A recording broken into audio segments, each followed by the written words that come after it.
ઊંઝા એપીએમસીમાં ફરી એક વખત દિનેશ પટેલનો કમાલ। ઊંઝા એપીએમસી ખેડૂતને મજબૂત કરવાનું કાર્ય કરશે। એશિયાનું સૌથી મોટું માર્કેટયાર્ડ ઊંઝા એપીએમસીમાં નવા ચેરમેન તરીકે ભાજપના મોવડી મંડળના માન્ય વ્યક્તિ દિનેશ પટેલની નિમણૂક। આ નિમણૂકથી ખેડૂત ભાઈઓમાં ખુશીનો માહોલ। એપીએમસીના નવનિયુક્ત ચેરમેન દિનેશ પટેલનું નિવેદન આવ્યું સામે। દિનેશ પટેલ ભાજપના મોવડી મંડળનો માન્યો આભાર। ઊંઝા એપીએમસી એશિયાનું સૌથી મોટી માર્કેટયાર્ડ છે। સમગ્ર ગુજરાત અને રાજસ્થાનથી વેપાર કરવા ખેડૂત આવે છે। ભારતના જીડીપીમાં એગ્રીકલ્ચરનો હિસ્સો 18% છે। ઊંઝા એપીએમસી દ્વારા 5 કિલોમીટર દૂર નવું સબ યાર્ડ શરૂ કરશે। ઊંઝામાં જે કોમોડિટીનો વેપાર નહીં થાય તે નવા સબ યાર્ડમાં થશે।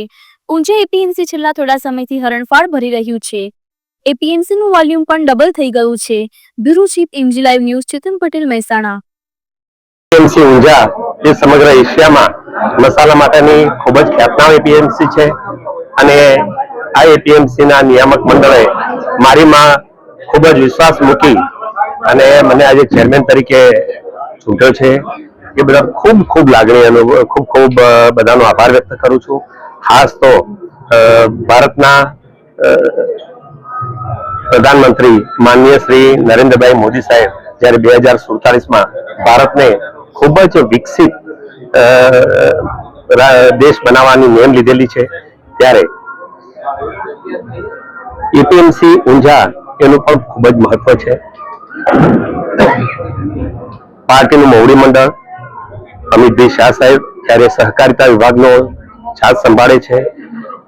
સહકાર મંત્રી તરીકે એમણે જ્યારે લીધું છે ત્યારે સમગ્ર દેશમાં સહકારિતાની એક અલગ મુહિમ ચાલુ થઈ છે। એમણે પણ મારામાં ખૂબ જ વિશ્વાસ મૂકી મને જે સહયોગ કર્યો છે। ગુજરાતના મુખ્યમંત્રી ગતિશીલ ગુજરાતને બનાવવા માટે જે મૃદુને મક્કમ છે એવા ભૂપેન્દ્રભાઈ સાહેબ, ગુજરાત પ્રદેશ ભાજપના અધ્યક્ષ અને અમારા સૌના રાહબર એવા પાટીલ સાહેબ, મંત્રી શ્રી પ્રદેશ મંત્રી શ્રી રજનીભાઈ, સંગઠન મંત્રી રત્નાકરજી અને સમગ્ર સંગઠન અમારા જિલ્લા ભાજપના ગિરીશભાઈ રાજગોર, અમારા સાંસદ વડીલ શ્રી હરિભાઈ સાહેબ, અમારા લોકલાડીલા ધારાસભ્ય શ્રી કિરીટભાઈ સાહેબ, આ બધાએ મારામાં વિશ્વાસ મૂકી અને મને જે મેન્ડેટ આપ્યો છે એ પાર્ટીએ મારામાં જે વિશ્વાસ મૂક્યો બધાનો ખૂબ ખૂબ દિલથી આભાર વ્યક્ત કરું છું। ઊંઝા એપીએમસી એ સમગ્ર વિશ્વમાં ખૂબ જ પ્રખ્યાત છે। નાની નાની એપીએમસીમાં જે માલ હોય ત્યાંથી પણ વેચાવા આવે છે। રાજસ્થાન અને ગુજરાતના બધા ખેડૂતો અહીંયા માલ વેચવા આવે છે। ઊંઝા એપીએમસીમાં ખેડૂતને પોષણક્ષમ ભાવ મળશે તો જ નીચે બીજી એપીએમસીમાં પણ એનો રિફ્લેક્શન આવશે અને તો એમને પણ સારા પારદર્શક ભાવ મળશે। માટે ઊંઝા એપીએમસી કેવી રીતે એનો સમગ્ર વિકાસ થાય। ભારતના જીડીપીમાં જોઈએ તો એગ્રીકલ્ચરનો હિસ્સો 18% આજુબાજુ છે।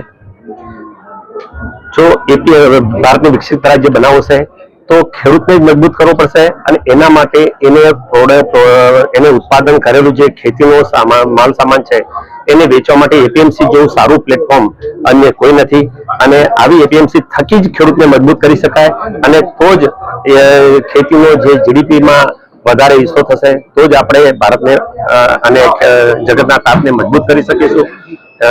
આજે આવડી મોટી ખ્યાતનામ એપીએમસીના ચેરમેન તરીકે બિરાજતા હું ખૂબ જ ગર્વની લાગણી અનુભવું છું અને મારાથી અમારા મંત્રી શ્રી ઋષિભાઈનો પણ હું જેટલો આભાર વ્યક્ત કરું એટલો ઓછો છે। ખાસ તો જોઈએ તો એપીએમસી ઊંઝા એ છેલ્લા કેટલાક વર્ષોમાં ખૂબ જ હરણફાળ ભરી છે। એનું વોલ્યુમ પણ ખૂબ જ વધેલું છે। ગત 5 વર્ષમાં અમે જે એનું ટર્નઓવર હતું એ પણ ડબલ કરેલું છે, આવક પણ ડબલ થયેલી છે અને હવે ભવિષ્યમાં આ જે આવક છે એને પણ ડબલ કરવા માટે અહીંથી 5 કિલોમીટર દૂર નવું અમે સબયાર્ડ બનાવી રહ્યા છે। એ થકી અહીંયા જે કોમોડિટી અમે સામેલ નથી કરી શકતા એ પણ એડ કરી અને વધુમાં વધુ કેવી રીતે વિકાસ થાય એ દિશામાં અમારું લક્ષ્ય રહેશે। આપ સર્વેનો ખૂબ